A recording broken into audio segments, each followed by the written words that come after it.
Hi student, how are you? I hope you are fine or better. আজকে আমাদের video দেখো পীড়ন বিকৃতির গ্রাফ এবং পড়বো আমরা স্থিতিশক্তি। হ্যাঁ, মানে স্প্রিং এর মধ্যে যে স্থিতিশক্তি সঞ্চিত থাকে সেই স্থিতিশক্তির ফর্মুলা, স্থিতিশক্তি বা পোটেনশিয়াল এনার্জি। তাহলে পীড়ন বিকৃতি যে গ্রাফ, সেই গ্রাফটার জন্য আমাদেরকে প্রথমে পীড়ন এবং বিকৃতি সম্বন্ধে জানতে হবে। আশা করছি তোমরা সবাই পীড়ন এবং বিকৃতি জানো। যদি না জেনে থাকো তাহলে স্থিতিস্থাপক 0-1-এ চলে যাবে। এখানে আমরা ইন ডিটেলস খুব ভালোভাবে পীড়ন এবং বিকৃতি বলেছি। পীড়ন মানে হচ্ছে প্রত্যানয়ক যে বল, অর্থাৎ কোনো একটা বস্তুকে যখন আমরা ডিফর্ম করি বা তার আকার আকৃতির যে পরিবর্তন করার পর যখন আমরা আমাদের যে ফোর্স অর্থাৎ বাহ্যিক বলটা যদি অপসারণ করি, পুনরায় আবার আগের অবস্থানে ফিরে আসে। তো এই যে পুনরায় আগের অবস্থানে ফিরে আসছে, অর্থাৎ বস্তুর ভিতর থেকে যে ফোর্স দিচ্ছে সেটাকে আমরা বলি রিস্টোরিং ফোর্স বা প্রত্যানয়ক বল। এই প্রত্যানয়ক বল একক ক্ষেত্রফলে প্রত্যানয়ক বলকে বলা হচ্ছে পীড়ন, মানে এফ পীড়ন equal to F by A. আর বিকৃতি কি? দৈর্ঘ্যের পরিবর্তন বাই প্রাথমিক দৈর্ঘ্য, এর যে রেশিও এটাকে বলা হচ্ছে বা অনুপাত, এই অনুপাতকে বলা হচ্ছে বিকৃতি। আচ্ছা, তাহলে আমরা পীড়ন বিকৃতি লেখচিত্র এখানে আমরা ড্র করছি। তো সাধারণত পীড়নকে আমরা ওয়াই বরাবর দিই, তো এক্স বরাবরও কিন্তু এখানে আমরা ডিনোটেট করতে পারি, কিন্তু মনে রাখবে যে লেখচিত্রর প্রকৃতিটা চেঞ্জ হয়ে যাবে, অন্য কিছু হবে না, উল্টো পাল্টা করতে পারবে। তো এখান থেকে এটাকে যদি ও বিন্দু ধরি তাহলে 45 থেকে একটু বেশি, অর্থাৎ এটা 45 থেকে একটু বেশি করে আঁকবে, এটা ও। এই বিন্দুটার নাম দিলাম এ। এখন এই যে বিন্দুটা আমরা ও এ যে আছে, ও এ কে বলি, ও এ বরাবর যে আমাদের দূরত্ব আছে, এই দূরত্ব একটা বিশেষ নাম আছে। তো এই ও এটাকে বলা হয় যে পীড়ন, মানে কিরকম থাকবে দেখো, এখানে থাকবে পীড়ন প্রপোর্শনালিটি সমানুপাতিক বিকৃতি, বুঝলে? মানে ও এ পর্যন্ত পীড়ন বিকৃতি সমানুপাতিক থাকবে, সমানুপাতিক হারে পরিবর্তন হবে, অর্থাৎ যত পরিমাণে পীড়ন করব বিকৃতিও ততটাই হবে। তাহলে পীড়ন বিকৃতি সমান থাকবে, মানে সমানুপাতিক। ওকে, তাহলে ও এ বিন্দু হলো। আর এ পয়েন্টটাকে, মানে এ পর্যন্ত, এটাকে বলবো সমানুপাতিক সীমা, এটাকে বলবো সমানুপাতিক সীমা। ওকে, লিমিট অফ প্রপোর্শনালিটি ইংরেজি বলা হয়, সমানুপাতিক সীমা। এই ও হলো না, এ এটাই, এই যে এই বিন্দুটা, এই বিন্দুটা হলো সমানুপাতিক সীমা। আর ও এ অর্থাৎ ও থেকে এ পর্যন্ত, এটাকে আমরা কি বলবো, যে পীড়ন বিকৃতি সমানুপাতিক থাকবে। ওকে, এরপর দেখো এ থেকে কার্ভটা একটু অতটা যাবে না, একটু এরকম করে এখানে এসে এরকম হয়, এরকম আসবে, এটা এই বিন্দুটা, এটা এরকম হবে। তো কত দূর পর্যন্ত? এখান থেকে যেটা আসবে মানে মোটামুটি তোমার এই পর্যন্ত। আচ্ছা, এই পর্যন্ত দিই, ডট ডট ঠিক আসবে তো? হ্যাঁ, চলে আসবে। ওকে, এটাকে বি দিলাম, এর মাঝে কোনো একটা সি দিলাম, এটাকে ডি দিলাম, আর এটাকে ই দিলাম, এটা।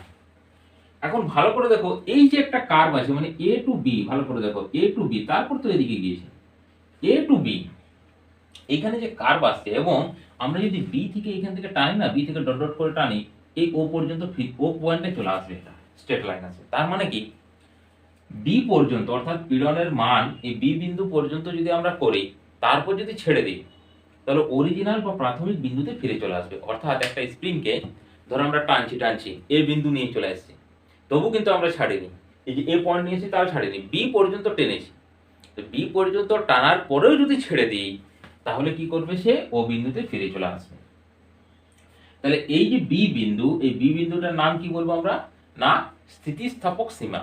কি বলবো? স্থিতিস্থাপক সীমা, মানে যতদূর পর্যন্ত টানলে বা যতটা পীড়ন প্রয়োগ করলে, বা পীড়নের সীমা বলা হয়, হ্যাঁ, পীড়নের সীমা মান বি বিন্দুটাকে, বা স্থিতিস্থাপক সীমা, যতটা পর্যন্ত পীড়ন করলে বা যতটা পর্যন্ত তোমার টানলে এবং ছেড়ে দেওয়ার পর পুনরায় প্রাথমিক অবস্থানে ফিরে যাবে, তাকে বলবো আমরা স্থিতিস্থাপক সীমা। তাহলে নিশ্চয়ই এই বি বিন্দুটার কি নাম হবে? এই বি বিন্দুটার নাম হবে স্থিতিস্থাপক সীমা। স্থিতিস্থাপক, এটা হয়ে গেল স্থিতিস্থাপক সীমা। বুঝা গেল ব্যাপারটা? বি বিন্দু। এবার বি থেকে, বি এর পর থেকে তুমি যদি সি বা বি এর পর থেকে, মানে বি থেকেও যদি বেশি টানো, তাহলে কিন্তু ওতে ফিরবে না, এরকম একটা জায়গাতে ফিরবে, সেটা পরে আসছে, তারও একটা নাম আছে। আর ও থেকে বি পর্যন্ত এই পুরো দূরত্বটার নাম দেব আমরা, এটা হচ্ছে স্থিতিস্থাপক সীমা। ও থেকে বি পর্যন্ত দেব আমরা, মানে কি বলবো, এটাকে স্থিতিস্থাপক লিমিট বলতে পারি, বা এটাকে ও বির একটা নাম আলাদা আমরা দিতে পারি, যে অঞ্চল বলতে পারি। ঠিক আছে, স্থিতিস্থাপক অঞ্চল পুরোটা, এটা তো একটা বিন্দু, একটা বিন্দুটা সীমা বলেছি স্থিতিস্থাপক, এটা বলে স্থিতিস্থাপক ইলাস্টিক রিজন, মানে স্থিতিস্থাপক অঞ্চল, স্থিতিস্থাপক এরিয়া বা অঞ্চল, স্থিতিস্থাপক অঞ্চল পুরো এ বি পর্যন্ত, এ থেকে বি। যেমন ও এর নাম দিয়েছি কি পীড়ন বিকৃতি সমানুপাতিক থাকবে। হ্যাঁ, তার মানে দেখো এ আর বি কি হবে, এ বি নয়, এটা ও বি হবে। আর এ বি কি হবে দেখো, এ বি যেটা পুরোটা, এই যে এ থেকে বি পর্যন্ত, ভালো করে দেখো, এ বিটা হবে পীড়ন প্রপোর্শনালিটি বিকৃতি, এটা নট ইকুয়াল টু, মানে এই সমানুপাতিক আসবে না, পীড়ন বিকৃতি এখানে সমানুপাতিক হবে না, মানে পীড়ন যদি 2 সেন্টিমিটার বাড়ায় বিকৃতি বেশি হয়ে যাবে, বিকৃতি কেউ বেশি হবে বা কম হবে, কিন্তু সমানুপাতিক থাকবে না। অর্থাৎ যে হারে পীড়ন বাড়াবো সেই হারে কিন্তু বিকৃতি আসবে না, অর্থাৎ সমানুপাতিক থাকবে না। কোন অঞ্চলে? এবি অঞ্চলে, এবি অঞ্চলটাতে, এবি অঞ্চলটাতে মেইনটেন্স করবে না। এরপর থেকে বি থেকেও যদি আমরা বাড়াতে থাকি তাহলে কি হবে না, এই যে সি পর্যন্ত যদি যায়, বা সি একটা পয়েন্ট যদি হয়, তো সি থেকে যদি আমরা ডট ডট এরকম টানি না, তাহলে ও তে মিলবে না, কোন একটা অন্য কোন একটা জায়গায় মিলবে, মূল বিন্দুতে, নাম মানে ও ডট বিন্দুতে। তাহলে এইটার একটা নাম আছে, এই যে বি থেকে ডি বা এর বি এর মাঝে কোনো একটা বিন্দু, বি থেকে ডি বা বি।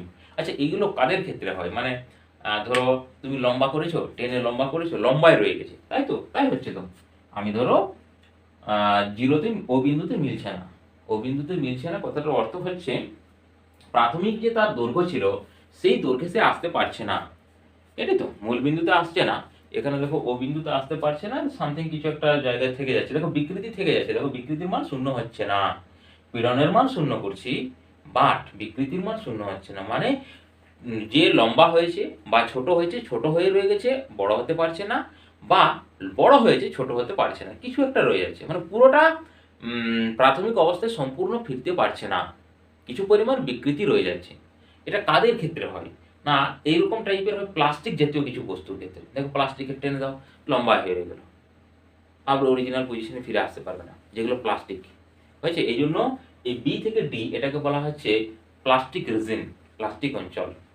বোঝা গেল, বি থেকে ডিটাই কি বলবো, প্লাস্টিক অঞ্চল বলবো আমরা। তাহলে আমরা এটাকে লিখে ফেলি যে বি থেকে ডি এই রিজিনটাকে কি বলবো, প্লাস্টিক, প্লাস্টিক অঞ্চল,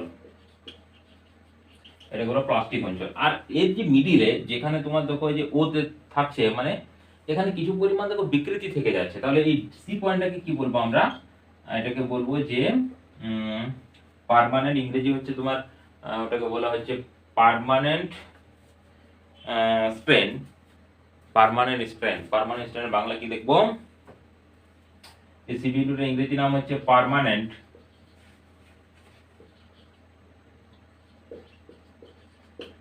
স্ট্রেন, তার মানে হচ্ছে পার্মানেন্ট স্ট্রেন মানে হচ্ছে পার্মানেন্ট স্থায়ী বিকৃতি, সি বিন্দুটার নাম হবে স্থায়ী বিকৃতি, স্থায়ী বিকৃতি, ওকে, পার্মানেন্ট মানে স্থায়ী বিকৃতি, সি বিন্দুর কি নাম দেবো আমরা, স্থায়ী বিকৃতি।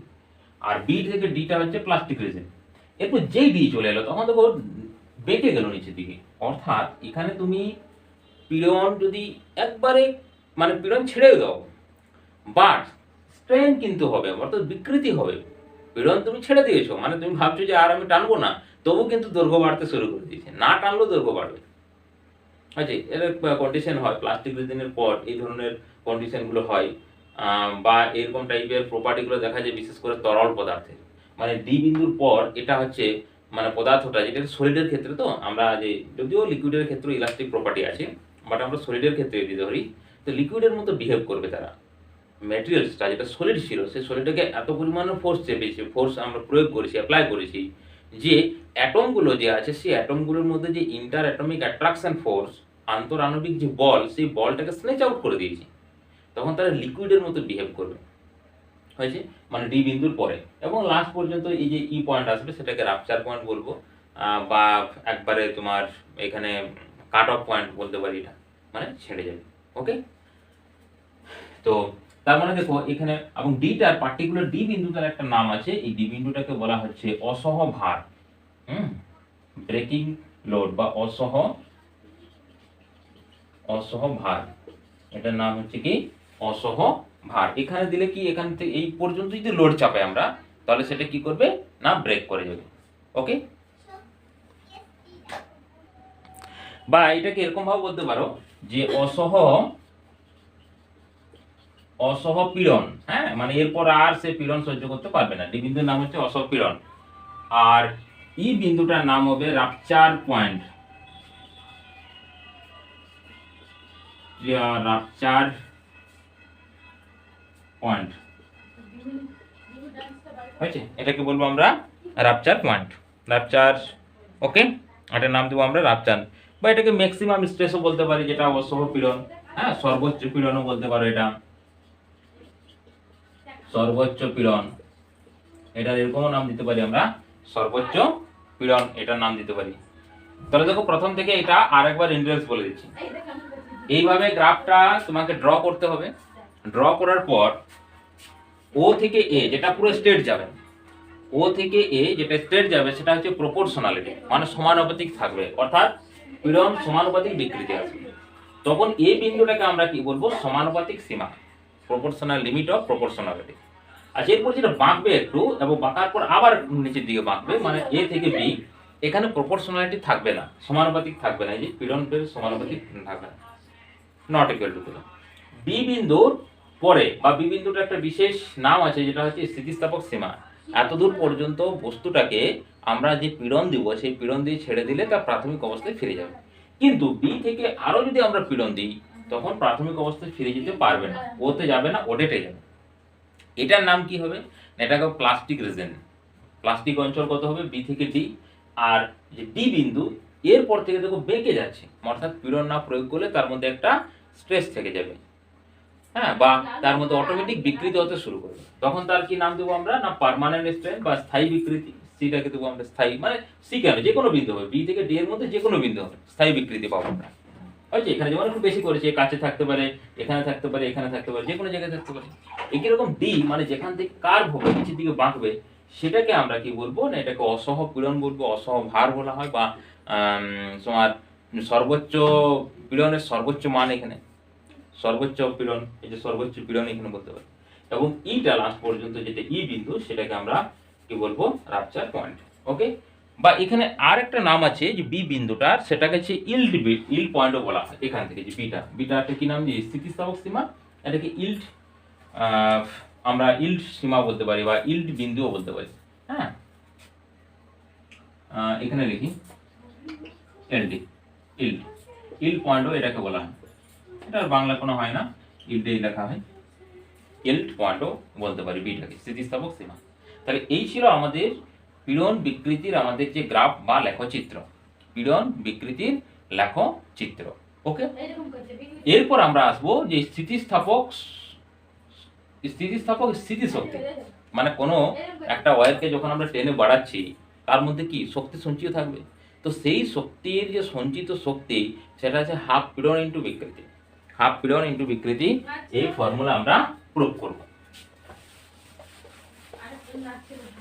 হাফ পীড়ন ইন্টু বিকৃতি, কিন্তু এটা একক আয়তনে, হ্যাঁ, তার মানে দেখো স্থিতিশক্তি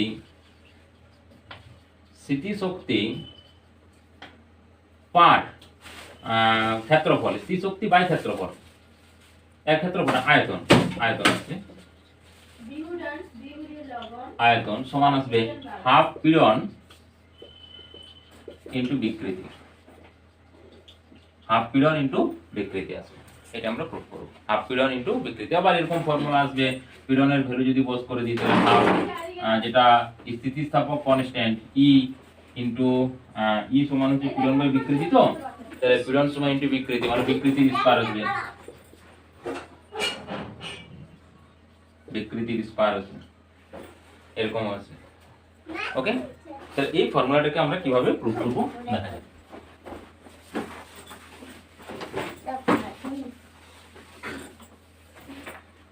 এখন আমরা যদি ধরে নিই যে এটা হচ্ছে ধরো টোটাল একটা লেন্থ, এই লেন্থ এ ক্রস সেকশন এরিয়া এ, একে কি করলাম আমরা ফোর্স অ্যাপ্লাই করলাম, যে ফোর্স অ্যাপ্লাই করে লেন্থকে ডেল এল পরিমাণ ইনক্রিজ করে দিলাম, মানে যেখানে ধরো সামথিং এমজি মানে ধরো এফ অ্যাপ্লাই করেছি আমরা, ফোর্স দিয়েছি, যে লেন্থ ইনক্রিজ হয়ে গেল ডেল এল, মানে অরিজিনাল লেন্থ ছিল এল, এখান থেকে এটা এল, এখন ডেল এল ইনক্রিজ হয়ে গেল। তাহলে বিকৃতির ফর্মুলা কি হবে না, বিকৃতি হবে, বিকৃতি সমান আসবে ডেল এল বাই এল, আর পীড়ন সমান কত হবে না, পীড়ন সমান হবে এফ বাই বল বাই ক্ষেত্রফল, পীড়ন সমান এফ বাই বিকৃতি অঙ্ক। এখন এর মাঝে এই যে আমরা চেঞ্জ করেছি, তো ওয়ার্ক ডান সমান কি হয়, ফোর্স ইনটু ডিসপ্লেসমেন্ট, তার মানে ফোর্স ইনটু ডিসপ্লেসমেন্ট যদি করি আমরা, সেটা তো স্থিতি শক্তি হিসাবে সঞ্চয় থাকে। স্থিতি শক্তি মিন্স কি, আমরা যে পরিমাণ ওয়ার্ক ডান করি সেই ওয়ার্ক ডানটা হচ্ছে স্থিতি শক্তি হিসাবে ওর মধ্যে কি সঞ্চয় থাকে। তাহলে ডাব্লিউ সমান কি হয়ে গেল না, ডাব্লিউ সমান স্থিতি শক্তি ইউ সমানই হচ্ছে এফ ইনটু ডেল এল, মানে ডেল এল পরিমাণ যে আমরা স্মরণ করেছি হয়েছে। কিন্তু এখানে একটা জিনিস লক্ষ্য করো, এই যে এফ, এই এফটাকে আমরা মানে এট এ টাইম আমরা কি অ্যাপ্লাই করছি, নো এট এ টাইম আমরা তো অ্যাপ্লাই করছি না এখানে, তাহলে এটা তো আমরা সব সময় এট এ টাইম সেট করছি না, এই জন্য এর মিডিল একটা আমরা ধরো পজিশন ধরছি, যেখানে ধরে নিচ্ছি যে ডিসপ্লেসমেন্ট করেছি এক্স, মানে ইনক্রিজ কত হয়েছে লেন্থটা এক্স, এরপর আবার ফোর্স অ্যাপ্লাই করেছি, সেখান থেকে লেন্থ ইনক্রিজ হয়ে গেছে, আবার কনসিডার করছি এটা ডিএক্স, মানে এক্স পর্যন্ত ছিল, তারপর আমরা ফোর্স অ্যাপ্লাই মানে সামথিং কিছু একটা ফোর্স অ্যাপ্লাই করেছি, তার জন্য ইনক্রিজিং লেন্থ হয়েছে ডিএক্স। তাহলে ওয়ার্ক ডান, এটা আমরা কি করব, টোটাল ওয়ার্ক ডান, যেটা ভেরিয়েবল ফোর্সের ক্ষেত্রে ওয়ার্ক ডানের ফর্মুলা করি, ভেরিয়েবল ফোর্সের ক্ষেত্রে কি ফর্মুলা না, ডিডব্লিউ ইকুয়াল টু হয় এফ ইনটু ডিএক্স, এটা ফর ভেরিয়েবল ফোর্স কৃতকার্য। তাহলে কৃতকার্য হচ্ছে ডিডব্লিউ ইকুয়াল টু হচ্ছে, বা এটাকে আমরা ডিউ বলতে পারি, পোটেনশিয়াল এনার্জি যেটা স্টোর হবে, ডিউ সমান ডিডব্লিউ সমান এফ ইনটু ডিএক্স, হ্যাঁ ভেরিয়েবল ফোর্সের জন্য। আচ্ছা, তার মানে দেখো ডিইউ সমান এফ এর ভ্যালু, এফ এর ভ্যালু দেখো এখান থেকে পাবো আমরা পীড়ন থেকে, পীড়ন সমান এফ বাই, আবার যদি আমরা লিখি যেহেতু আমরা লেন্থ ধরেছি, তাহলে ওটা আমরা ওয়াই বা সিগমা ধরছি, স্থিতিস্থাপক গুণাঙ্ক, তাহলে ওয়াই ইকুয়াল টু আসবে F by A divided by delta L by L, or Y equal to F L divided by A into delta L, or F L A into, এটা কত হবে x, তো আমরা এখানে কত ইনক্রিজ করেছি, x করেছি এই জায়গায়, তার মানে দেখো এখানে এখানে যে ভ্যালু আসছে এফ এর ভ্যালু, এফ ইকুয়াল টু আসছে দেখো Y A X divided by L, হলো এটা এফ এর ভ্যালু যদি এখানে পুট করি আমরা, Y A X by L into DX, ডিএক্সটা আমরা চেঞ্জ করেছি, মানে এক্স পর্যন্ত ছিল, তারপর ডিএক্স করছি, ইন্টু ডিএক্স চলে আসছে, এটি ইউ।